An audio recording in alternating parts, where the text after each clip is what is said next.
Hello everyone, ఇలాంటి videos మీకు ముందుగా కావాలి అనుకుంటే మా ఛానల్ని సబ్స్క్రైబ్ చేసుకొని పక్కనే ఉన్న బెల్ ఐకాన్ని క్లిక్ చేయండి. అప్కమింగ్ రివ్యూలోకి వెళ్ళిపోదాం. ఎపిసోడ్ స్టార్ట్ అవ్వగానే మనుని ఏంజెల్, మను చెప్పు, అసలు మా అత్తయ్య నువ్వు తల్లి కొడుకులు అయినప్పుడు ఎందుకు దూరంగా ఉంటున్నారు? మీ మధ్య బంధాన్ని ఎందుకు మాకు తెలియనివ్వలేదు అని చెప్పి ఏంజెల్, మహేంద్ర అండ్ వసుధార మనుని నిలదీస్తూ ఉంటారు. కానీ మను మాత్రం ఏమీ మాట్లాడకుండా, please sir, please madam, please Angel, నన్ను ఎక్కువగా ప్రశ్నలు అడిగి ఇబ్బంది పెట్టద్దు. ఎవరి నోటి నుండి నిజం వస్తే బాగుంటుందో వారి నోటి నుండి మాత్రమే నిజం రావాలి అని చెప్పి అక్కడి నుండి వెళ్ళిపోతాడు మను.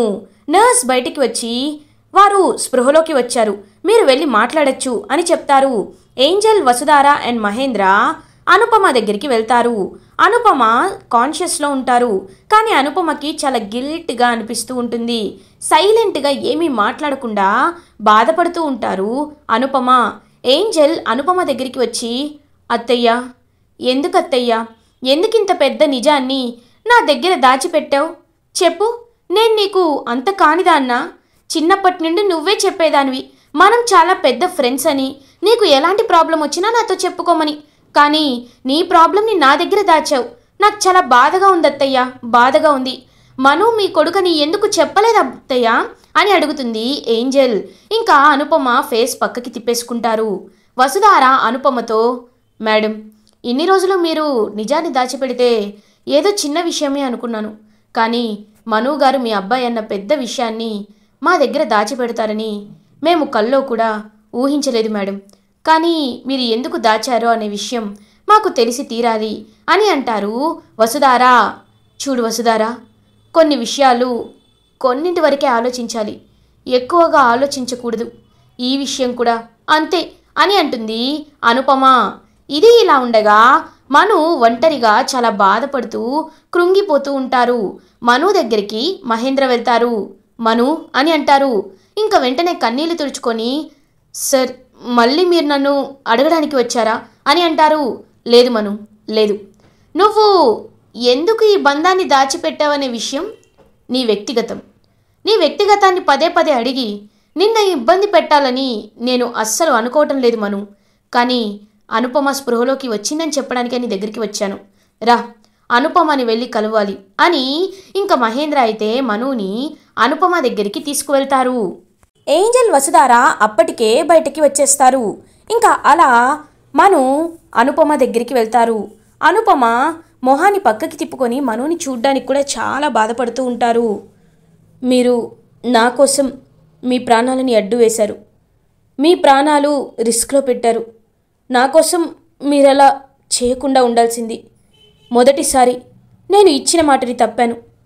మీతో ఏదైతే అనకూడదనుకున్నానో అదే మిమ్మల్ని అన్నాను. ఆ గాయమేదో నాకు అవ్వాల్సింది. ఆ ప్రాణం నాది పోతే బాగుండేది. ఈ నిజం వీళ్ళకి తెలిసేది కాదు. నన్ను క్షమించండి, క్షమించండి అని నమస్కారం చేస్తాడు మను. ఇంకా అనుపమ చాలా పాపం ఎమోషనల్గా ఫీల్ అవుతుంది. మహేంద్ర కూడా అలా స్టన్ అయ్యి ఉండిపోతాడు, పాపం ఎమోషనల్గా ఫీల్ అవుతూ. ఇంకెప్పుడు మిమ్మల్ని నేను అలా పిలవను అని కన్నీళ్లు తుడుచుకుంటూ అక్కడి నుండి వెళ్ళిపోతాడు మను.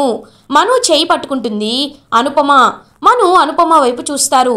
ఇంకా మనుని కూర్చోమని చెప్తుంది అనుపమ. మహేంద్ర అక్కడి నుండి బయటికి వెళ్ళిపోతారు. మను, అనుపమ ఇద్దరు మాట్లాడుకుంటూ ఉంటారు.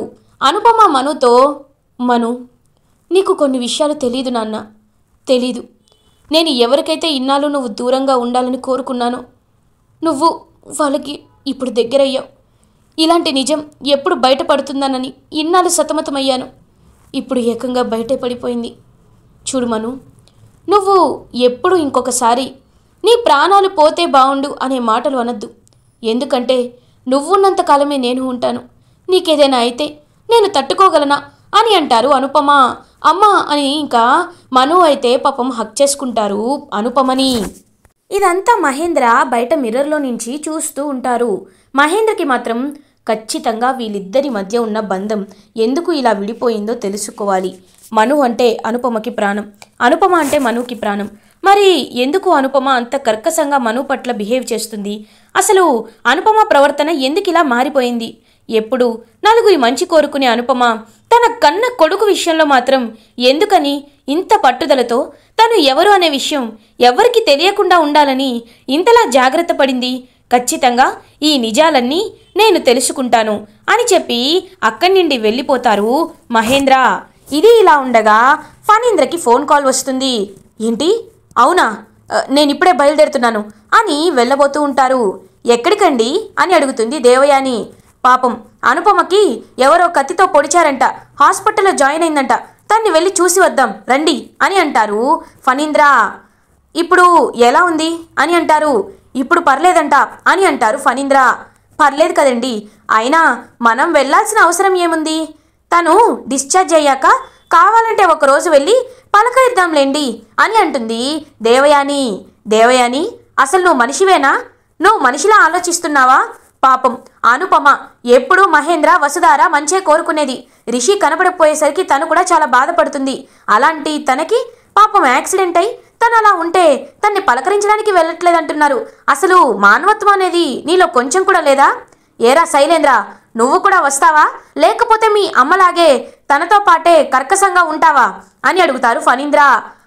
లేదు డాడీ, నేను మీతో వస్తాను, రండి వెళ్దాం అని శైలేంద్ర ఫణీంద్ర హాస్పిటల్కి రీచ్ అవుతారు. ఫణీంద్ర అండ్ శైలేంద్ర హాస్పిటల్కి రీచ్ అవుతారు.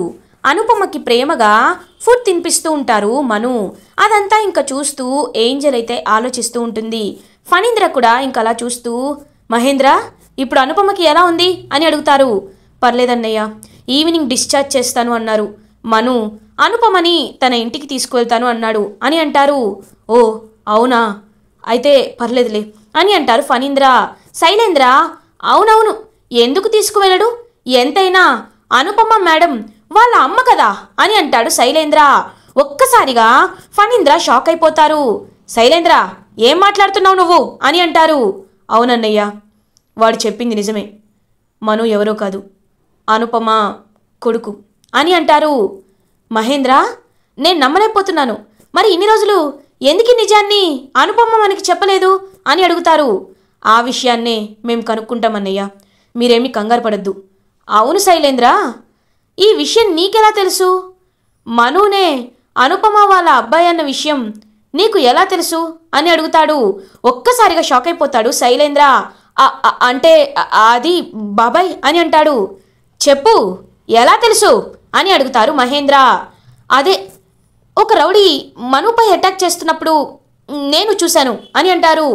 అంటే ఆ రౌడీ మనుపై అటాక్ చేస్తున్నప్పుడు నువ్వు అక్కడే ఉన్నావన్నమాట అని అంటారు మహేంద్ర. అంటే ఏదో ఫోన్ కాల్ అని తడబడుతూ ఉంటాడు శైలేంద్ర.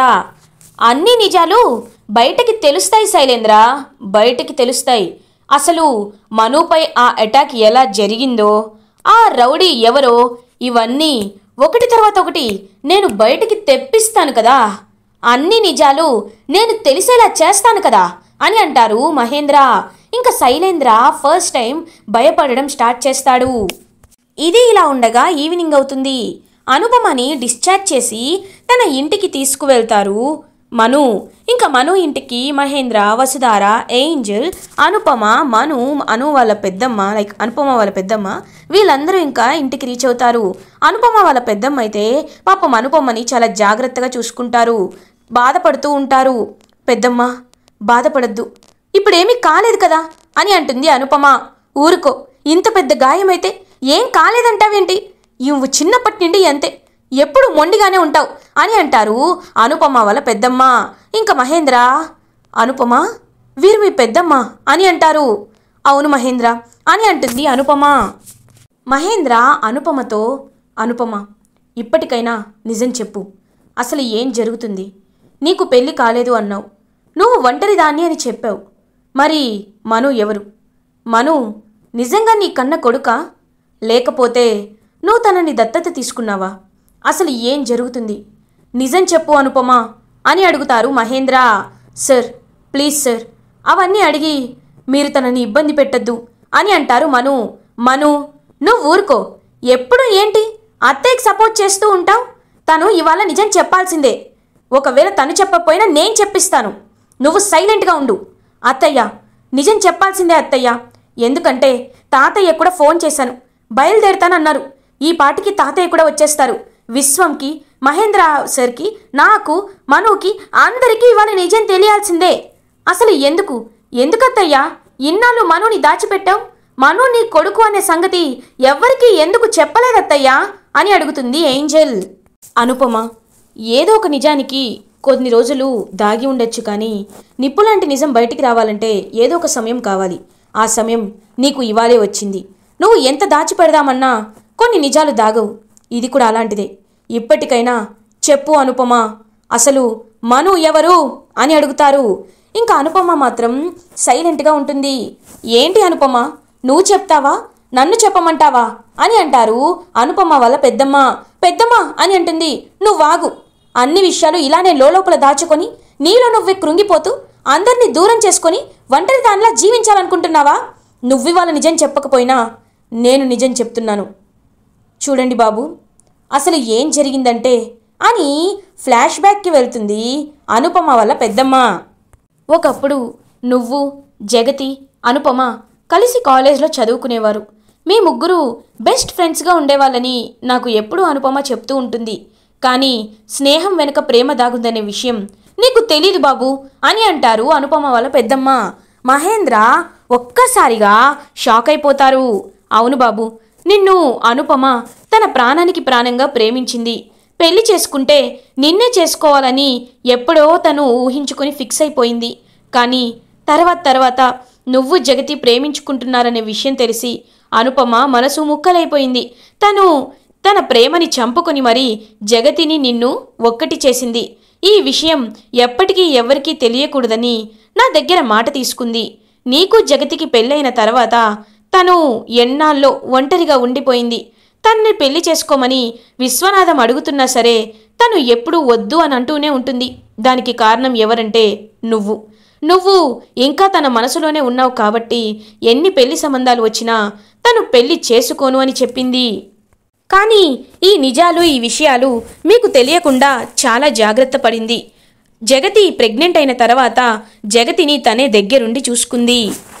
అలా జగతికి డెలివరీ అయింది. అప్పుడు జగతికి అని ఇంకా చెప్తూ ఉంటారు. పెద్దమ్మ అని అరుస్తుంది అనుపమ. వెంటనే అనుపమ వాళ్ళ పెద్దమ్మ ఆగిపోతారు. అనుపమ, ఏమైంది అని అంటాడు మహేంద్ర. ఏం లేదు మహేంద్ర, చెప్తున్నాను కదా, ఏమీ లేదు అని అంటారు.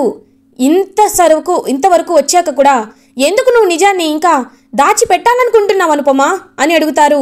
నిజాన్ని నేను చెప్తాను కాబట్టి ఇప్పుడు నేను చెప్తున్నాను, అందరూ వినండి. జగతికి డెలివరీ అయింది. జగతి కమల పిల్లలకి జన్మనిచ్చింది. జగతికి ట్విన్స్ పుట్టారు. అందులో ఒకరు రిషి, ఇంకొకరే మను అని అంటారు అనుపమ. ఒక్కసారిగా మను వీళ్ళందరూ షాక్ అయిపోతారు. మరి మీరు మను గారిని అని అంటుంది వసుధారా. అవును, మహేంద్రని మర్చిపోలేకపోయాను. మహేంద్ర జ్ఞాపకాలు కావాలి అనుకున్నాను. కాబట్టే మనుని మహేంద్ర గుర్తుగా, జగతి గుర్తుగా నాతో పాటు తీసుకువచ్చేశాను. కేవలం రిషి మాత్రమే పుట్టినట్లు డాక్టర్తో కూడా చెప్పమని ఆవిడని రిక్వెస్ట్ చేశాను. నా కోసం ఆవిడ ఆ పెద్ద నిజాన్ని దాచిపెట్టింది. మహేంద్ర గుర్తుగా మనుని కంటికి రెప్పలా చూసుకున్నాను. కానీ మను రాను రాను నన్ను ప్రశ్నించడం మొదలుపెట్టాడు. నాన్న ఎవరు, ఎక్కడ ఉంటారు, అసలు నేను ఎవరి కొడుకుని అని అడుగుతూ ఉండేవాడు. ఆ ప్రశ్నలకి నేను సమాధానం చెప్పాలి అనుకోలేదు. ఎందుకంటే నాకు కేవలం మహేంద్ర గుర్తు మాత్రమే కావాలి. ఒకవేళ ఇప్పుడు బిడ్డని తీసుకువెళ్ళి వారసుడని చెప్పినా వాళ్ళు నమ్మే స్థాయిలో ఉండకపోవచ్చు. కాబట్టి ఎప్పుడు మహేంద్రకి దూరంగా ఉండాలని నేను కోరుకున్నాను. కానీ ఒకరోజు మను నేను ఎంత చెప్తున్నా వినకుండా వాళ్ళ నాన్న ఎవరు అని తెలుసుకునే ప్రయత్నం చేశాడు. నాకు తెలియకుండా చాలా వెబ్సైట్స్లో సెర్చ్ చేసి తన డేట్ ఆఫ్ బర్త్తో మ్యాచ్ అయ్యే హాస్పిటల్ని సెర్చ్ చేసి అందులో ఉన్న డేటాని కలెక్ట్ చేసుకోవాలి అనుకున్నాడు. నాకు సమయానికి ఆ విషయం తెలిసింది. మనుని కొట్టాను. ఎందుకు నేను ఈ చెప్పిన పని చేయటం లేదు? ఎందుకు నాకు వ్యతిరేకంగా ఆలోచిస్తున్నావు? నేను నిన్ను క్షమించేదే లేదు. ఇకపై నేను నిన్ను కొడుకుగా అనుకోవటం లేదు. నువ్వు నన్ను అమ్మ అని పిలవకూడదు. అమ్మ అని పిలిస్తే చచ్చేంత ఒట్టే అని చెప్పి నాకు ఇష్టం లేకపోయినా మనుతో ఒట్టేయించుకున్నాను. ఇదే జరిగింది అని అంటారు. ఇంకా మను అలా చాలా ఎమోషనల్గా చూస్తూ ఉంటారు.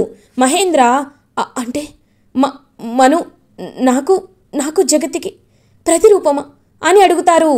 అవును మహేంద్ర, అవును అని చెప్తుంది అనుపమ. ఇంకా మనుని హక్ చేసుకుంటారు మహేంద్ర. మను, నువ్వు వారసుడివి నాన్న, డివిఎస్టి కాలేజ్కి నువ్వు వారసుడివి అని ఇంకా చాలా ఎమోషనల్గా ఫీల్ అవుతారు మహేంద్ర. వసుధార కూడా ఇంకా చాలా షాక్డ్గా, ఏంజెల్ షాక్ అయిపోయి ఇంకందరూ అలా షాక్ స్టేజ్లో ఉంటారు. ఇంకా మహేంద్ర, లేదు, నేను ఎప్పటి నుండో అనుకుంటూనే ఉన్నాను, ఎందుకు నాకు మనుతో రిషికి ఉన్నలాంటి బంధమే అనిపిస్తుందని. ఇప్పుడు దానికి సమాధానం అర్థమైంది. మను, ఇకపై నువ్వు గర్వంగా తల ఎత్తుకునే బ్రతకాలి. నీకెవరూ లేరని నువ్వు అనుకోకూడదు. దేవేంద్ర భూషణ్ వారసుడివి నువ్వు. రిషి, నువ్వు సమానమైన వారసత్వం కలిగిన వారు.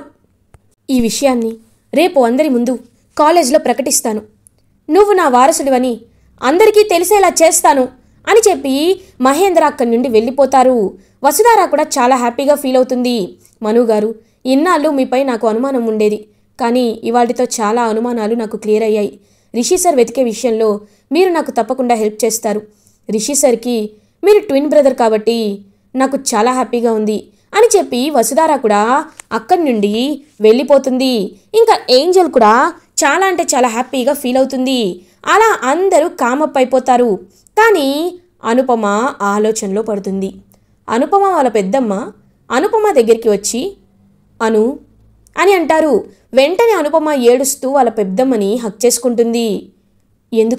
ఎందుకమ్మా, ఎందుకు నిజాన్ని దాచిపెట్టావు అని అడుగుతుంది.